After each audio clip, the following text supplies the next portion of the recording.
பதுளை வைத்தியசாலை வைத்தியரின் மரணம் தொடர்பிலான மர்மம் தொடர்ந்தும் நீடிக்கின்றது. வைத்தியரின் சடலம் ஒரு காட்டுப்பகுதியிலிருந்து மீட்கப்பட்டிருக்கின்றது. பாதாள கோஷ்டி உறுப்பினரான பஸ் லலியா துபாயிலிருந்து நாளை இலங்கைக்கு அழைத்து வரப்பட்டிருக்கின்றார். ஐக்கிய மக்கள் சக்தியின் பாராளுமன்ற உறுப்பினரான சமிந்த விஜேசருக்கு 1.5 வருடங்கள் சிறை தண்டனை அண்மையில் வழங்கப்பட்டிருந்தது. இன்று அவருக்கு பிணை வழங்கப்பட்டிருக்கின்றது. இந்த விடயங்கள் சம்பந்தமாக இன்று நாங்கள் விரிவாக ஆராய இருக்கின்றோம். பதுளை வைத்தியசாலையில் பணியாற்றிய மயக்கவியல் விசேட வைத்திய நிபுணர் ஒருவருடைய மரணம் தொடர்பிலான மர்மம் தொடர்ந்தும் நீடிக்கின்றது. இது எவ்வாறு இடம்பெற்றது என்ற விடயம் சம்பந்தமாக சற்று நாங்கள் விரிவாக ஆராய்வோம். பதுளை வைத்தியசாலையிலே பணியாற்றுகின்ற 49 வயதான பிரபாத் ஆனந்த தயாரத்ன என்ற வைத்தியர் தான் இவ்வாறு உயிரிழந்திருக்கின்றார். இந்த சம்பவம் எவ்வாறு இடம்பெற்றது என்றால், வழமையாக இந்த வைத்தியர் காலை வேளையிலே வைத்தியசாலைக்கு வருவார். சத்திர சிகிச்சைகள் நடைபெறுகின்ற பொழுது அந்த சத்திர சிகிச்சைகளில் பங்கேற்பார். அவ்வாறுதான் நேற்று காலை வேளையிலும் வைத்தியர் பதுளை வைத்தியசாலைக்கு வந்திருக்கின்றார். அதன் பொழுது ஒரு சத்திர சிகிச்சைக்காக ஆரம்பத்திலே அந்த நோயாளிக்கு மயக்க மருந்தை ஏற்றிவிட்டு அவருடைய மற்றொரு வைத்தியருக்கு கூறியிருக்கின்றார், இவரை சற்று பார்த்து கொள்ளுங்கள் என்று கூறிவிட்டு அந்த நோயாளி மயக்கம் தெளிந்த பின்னர் வைத்தியசாலிலிருந்து அந்த வைத்தியர் வெளியேறியிருக்கின்றார். அதன் பின்னர் வைத்தியரை எங்கும் காண முடியவில்லை. ஆனால் அதன் பின்னர் மாலை வேளை வரையிலே வைத்தியர் வராமையின் காரணமாக அவருடைய உறவினர்கள், வைத்தியசாலையினுடைய வைத்தியர்கள் உள்ளிட்ட பலரும் அச்சமடைந்திருக்கின்றார்கள், இவர் ஏன் இன்னும் வரவில்லை என்று. அந்த அடிப்படையில் தான் இந்த சம்பவம் தொடர்பிலே போலீஸ் நிலையத்திலே முறைப்பாடு செய்யப்படுகின்றது. அதன் பின்னர் விசாரணைகள் ஆரம்பிக்கப்படுகின்றன. அவரை தேடும் பணிகள் ஆரம்பிக்கப்பட்டிருக்கின்றன. இதன் பொழுது ஒரு சிசிடிவி கேமராவிலே அவருடைய சிவப்பு நிற கார் பதுளை மஹயங்கனி வீதியில் பயணிக்கின்ற காட்சி சிசிடிவி கேமராவிலே பதிவாக இருக்கின்றது. அதன் பின்னர் விசாரணைகளை மேற்கொண்டு சம்பந்தப்பட்ட தேடுதலை மேற்கொள்கின்ற பொழுது 17வது மைல்கல் பிரதேசத்திலே அந்த வைத்தியரனுடைய கார் கண்டுபிடிக்கப்படுகின்றது. பின்னர் தொடர்ந்தும் தேடுதல் மேற்கொண்ட பொழுது கார் இருந்த இடத்திலிருந்து சுமார் 1 கிலோமீட்டர் தொலைவிலிருந்து அவருடைய சடலம் மீட்கப்பட்டிருக்கின்றது. அது ஒரு காட்டுப்பகுதி. அந்த காட்டுப்பகுதியிலே ஒரு கல்லுக்கு மேலிருந்து தான் வைத்தியருடைய சடலம் மீட்கப்பட்டிருக்கின்றது. அதிலும் மிக முக்கியமாக அவருடைய சடலத்துக்கு அருகிலிருந்து 3 வகையான மருந்து வில்லைகள் கண்டுபிடிக்கப்பட்டிருக்கின்றன. அதாவது 3 வகையான டேப்லெட்ஸ் கண்டுபிடிக்கப்பட்டிருக்கின்றன. டாக்டர் இந்த மருந்துகளை உட்கொண்டாரா இல்லையா என்பது தொடர்பிலான அறிக்கைகள் இன்னும் வெளிவரவில்லை. பிரேத பரிசோதனை பின்னர் தான் மரணத்துக்கான காரணம் வெளிவரும் என்றுதான் அறிவிக்கப்பட்டிருக்கின்றது. எவ்வாறாக இருந்தாலும் இந்த மரணத்துக்கான காரணம் தொடர்பில் விசாரணைகள் தொடர்ந்தும் இடம்பெற்றுக் கொண்டிருக்கின்றன. இந்த மரணம் தொடர்பிலான மர்மம் தொடர்ந்தும் நீடித்துக் கொண்டே செல்கின்றது. இவருக்கு இவ்வாறான ஒரு தற்கொலை செய்து கொள்வதற்கான தேவை இருந்ததா அல்லது யாராவது அவரை கொலை செய்தாரா என்ற விடயம் சம்பந்தமாகவும் இன்னும் தெளிவாக ஆரம்பிக்கப்படவில்லை. தொடர்ந்தும் விசாரணைகள் இடம்பெற்றுக் கொண்டிருக்கின்றன. வைத்தியசாலையினுடைய வைத்தியர்கள் குறிப்பிடுகின்ற பொழுது உண்மையிலேயே ஒரு சிறந்த வைத்தியராக அவர் பணியாற்றி இருக்கின்றார். இதற்கு முன்னரும் பதுளை வைத்தியசாலையிலே 3 வருடங்கள் அவர் பணியாற்றியிருக்கின்றார். அதன் பின்னர் இடமாற்றம் பெற்று சென்றதன் பின்னர் தற்போது வைத்தியசாலைக்கு வந்து சுமார் 1 வருடமாகுவதாகத்தான் பதுளை வைத்தியசாலையினுடைய வைத்தியர்கள் குறிப்பிடுகின்றார்கள். எவ்வாறாக இருந்தாலும் இந்த மரணத்துக்கான காரணம் இன்னும் வெளிவரவில்லை. அதே போன்று மற்றொரு மிக முக்கியமான சம்பவம் தான் நமக்கு தெரியும். நாட்டிற்கு போதைப் பொருள் கடத்தல்காரர்கள் தற்பொழுது கைது செய்யப்பட்ட போதைப் பொருள் கடத்தல்காரர்கள் அழைத்து வரப்படுகின்றார்கள்.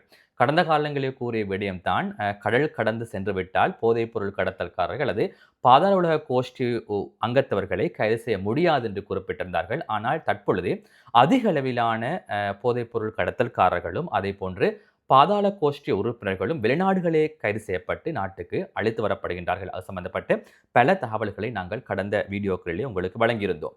இவ்வாறாக மற்றொரு முக்கியமான விடயம் நாளை இடம்பெறவிருக்கின்றது.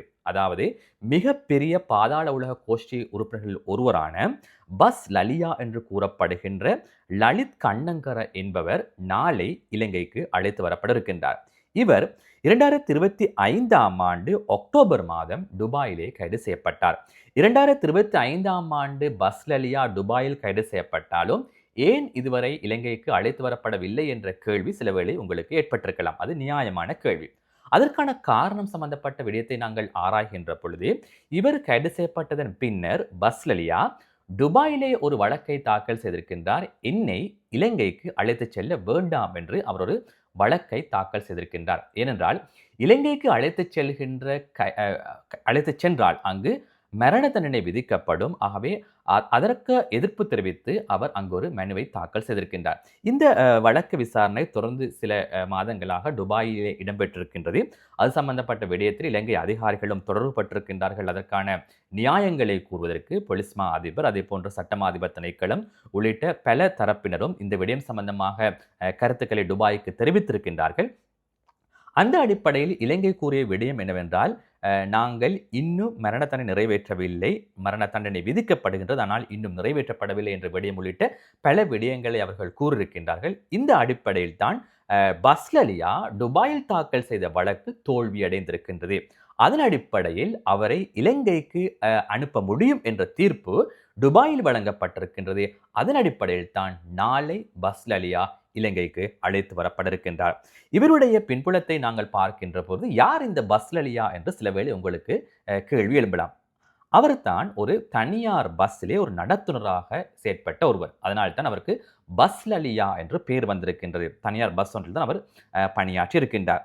ஆனால் அவர் அதற்கு பின்னர் பல பாதாள உலக செயற்பாடுகளிலே தொடர்புபட்டிருக்கின்றார். படிப்படியாக அவ்வாறாக பாதாள உலக செயற்பாடுகள் தொடர்புபட்டு ஆட்கொலை செய்யும் அளவுக்கு இவர் மாறியிருக்கின்றார்.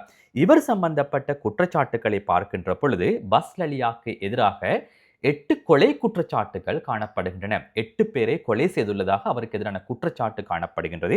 அதிலே மிக முக்கியமாக 2024ஆம் ஆண்டு தனியார் பஸ் உரிமையாளர் ஒருவரான வஜிர நிஷாந்த என்பவரை இவர் கொலை செய்திருப்பதாக குற்றச்சாட்டு சுமத்தப்பட்டிருக்கின்றது. அதே போன்று 2022-2023ஆம் ஆண்டு பகுதியிலே ஹங்கொல்ல பகுதியிலே 2 வர்த்தகர்களை கொலை செய்த குற்றச்சாட்டும் பஸ்லலியா மீதான் சுமத்தப்படுகின்றது. அதே போன்று 2025ஆம் ஆண்டு ஒரு பிரதேச சபை உறுப்பினரை கொலை செய்த குற்றச்சாட்டும் பஸ்லலியா மீது சுமத்தப்பட்டிருக்கின்றது. மொத்தமாக பார்க்கின்ற பொழுது 8 பேரை கொலை செய்த குற்றச்சாட்டு இவர் மீது சுமத்தப்படுகின்றது. அதற்கு மேலதிகமாக கப்பம் பெற்ற சம்பவங்கள் தொடர்பிலான குற்றச்சாட்டுகளும் இவர் மீது இருக்கின்றன. அதே போன்று கொலை முயற்சிகள் தொடர்பிலான குற்றச்சாட்டுகளும் பஸ்லலியா மீது இருக்கின்றன. இந்த சந்தர்ப்பத்தில் தான் இவர் தொடர்பிலே ரெட் நோட்டீஸ் வெளியிடப்பட்டது. அந்த அடிப்படையில் துபாயில் 2025ஆம் ஆண்டு அக்டோபர் மாதம் இவர் கைது செய்யப்பட்டார். அதன் பின்னர் தான் நாளை இலங்கைக்கு அழைத்து வரப்பட இருக்கின்றார். இந்த சம்பவங்களை நாங்கள் பார்க்கின்ற பொழுது முக்கியமான பல நபர்கள், பாதாள உலக கோஷ்டியோடு தொடர்புபட்டவர்கள், அதே போன்ற போதைப்பொருள் கடத்தல்காரர்கள், அதிக அளவிலானோர் தற்போது இவ்வாறு இலங்கைக்கு அழைத்து வரப்பட்டு அவர்கள் தொடர்பிலான விசாரணைகள் தொடர்ந்தும் இடம்பெற்றுக் கொண்டிருக்கின்றன. அண்மையிலே அவ்வாறு அழைத்து வரப்பட்ட ஒருவர் தான் ஷிரான் பாசிக். ஷிரான் பாசிக் தொடர்பில் நாங்கள் அதிகம் பேசியிருக்கின்றோம். இவர் இலங்கைக்கு போதைப்பொருள் கடத்துகின்ற 5 முக்கிய நபர்களிலே ஒருவர். இவரை அமெரிக்காவும் தேடிக்கொண்டிருந்ததாகத்தான் சில தகவல்கள் வெளியாக இருந்தன. இந்த அடிப்படையில் ஷிரான் பாசிக்கிடம் தற்பொழுது விசாரணைகள் இடம்பெற்றுக் கொண்டிருக்கின்றன. ஷிரான் பாசிக் வழங்குகின்ற தகவல்களை பார்க்கின்ற பொழுது வாக்குமூலத்தின் அடிப்படையிலே பல முக்கியமான விடயங்கள் தற்பொழுது வெளிவந்து கொண்டிருக்கின்றன. அது சம்பந்தப்பட்ட விடயங்கள் நாங்கள் ஏற்கனவே கதைத்திருக்கின்றோம். புதிய விடயமாக ஷிரான் பாசிக்குடைய சாட்சியங்களின் அடிப்படையிலே ஷிரான் பாசிக் 2023ஆம் ஆண்டு உள்ளிட்ட அந்த காலப்பகுதியிலே தெஹிவலை மற்றும் கொஹுவல பகுதியில் காணப்படுகின்ற கார் சேல் உரிமையாளர்களுக்கு உதவி செய்திருக்கின்றார். கார் சேல் உரிமையாளர்களுக்கு இவர் பணத்தை வழங்கியிருக்கின்றார். அதிக பணத்தை இவ்வாறு வழங்கியிருப்பதாக தகவல்கள் வெளியாக இருக்கின்றன. யார் என்பது இன்னும் சில நாட்களில் வெளியே வரும். யாருக்கு இவர் பணம் வழங்கியது விடயம் இன்னும் சில நாட்களில் வெளியே வரும். குறிப்பாக ஷிரான் பாசிக்கை சம்பந்தமாக நாங்கள் பேசுகின்ற பொழுது இவர் தெஹிவல கல்கிஸ்ஸ நகர சபையினுடைய ஒரு ஊழியராக, ஒரு சிற்றூழியராக, கொடி நாட்டும் ஒருவராகத்தான் ஆரம்பத்தில் இருந்திருக்கின்றார். அதன் பின்னர் தான் இவர் படிப்படியாக இந்த போதைப் பொருளோடு தொடர்புபட்டு இன்று துபாயிலும் கூட சொத்துக்களை வாங்கியிருக்கின்றார். இலங்கையிலும் அதிக அளவிலான சொத்துக்களை வாங்கியிருக்கின்றார். மிக முக்கியமாக மற்றொரு விடயம்தான் இவருடைய இந்த விடயங்கள் சம்பந்தமாக பார்க்கின்ற பொழுது இவர் சமூக சேவைகளையும் அதிகம் ஈடுபட்டிருக்கின்றார். அந்த விடயம் சம்பந்தமாகவும் தற்போது தகவல்கள் வெளியாக இருக்கின்றன. ஷிரான் பாசிக் பலருக்கு வீடுகளையும் கட்டி கொடுத்திருக்கின்றாராம். ஏழை மக்களுக்கு வீடுகளையும் கட்டி கொடுத்திருக்கின்றாராம். அதே போன்று அதிக அளவிலான இந்த மூக்கு கண்ணாடி வழங்குகின்ற இலவச கேம்ப் முகாம்களையும் அவர் நடத்தியிருக்கின்றார்.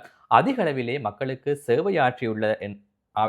சேவையாற்றியுள்ளார் என்ற விடயமும் அவருடைய சாட்சியங்களின் போது தெரிய வந்திருக்கின்றது. இது எவ்வாறாக இருந்தாலும் இவருடைய பணம் வந்த விதம் தான் தவறான விடயம், இல்லாவிட்டால் அதனை நாங்கள் வரவேற்கத்தான் வேண்டும். ஏனென்றால் இந்த காலத்திலே உதவி செய்வோர் குறைவு என்ற அடிப்படையிலே. ஆனால் இவருடைய பணம் எங்கிருந்து வந்தது என்ற விடயம் தான் தற்போது கேள்விக்குறியாக இருக்கின்றது.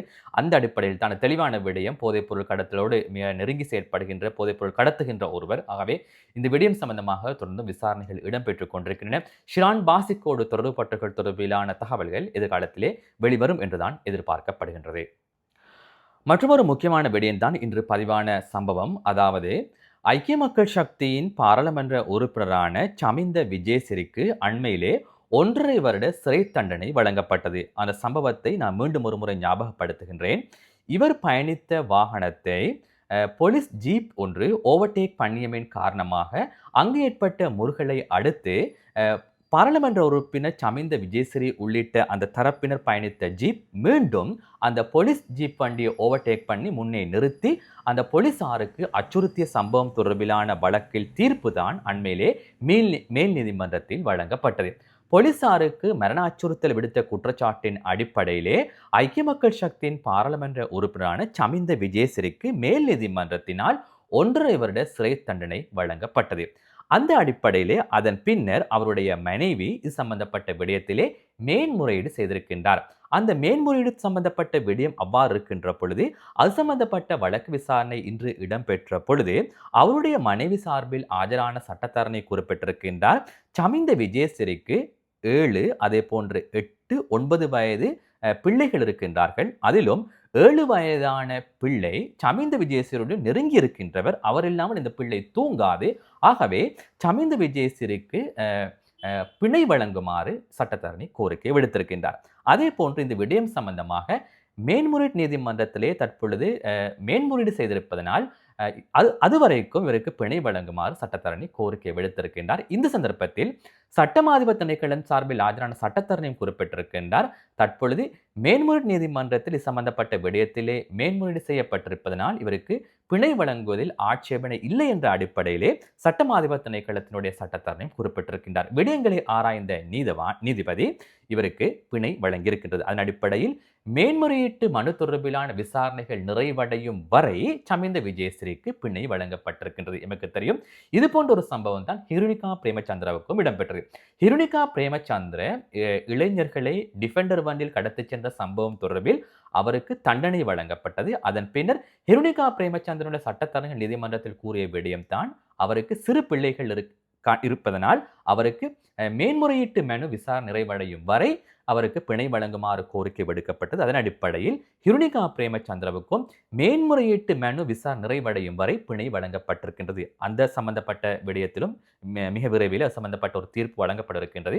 ஆகவே இந்த விடயத்திலும் அவ்வாறு தான் சமிந்த விஜேஸ்வரனுடைய மேன்முறையீடு தொடர்பிலான விசாரணைகள் நிறைவடையும் வரை இன்று அவருக்கு பிணை வழங்கப்பட்டிருக்கின்றது. ஆகவே இது போன்ற தகவல்களை அறிந்து கொள்வதற்காக தொடர்ந்தும் ரியாஸ் ஹாரிஸ் 360 யூடியூப் சேனலுடன் இணைந்திருங்கள். நன்றி.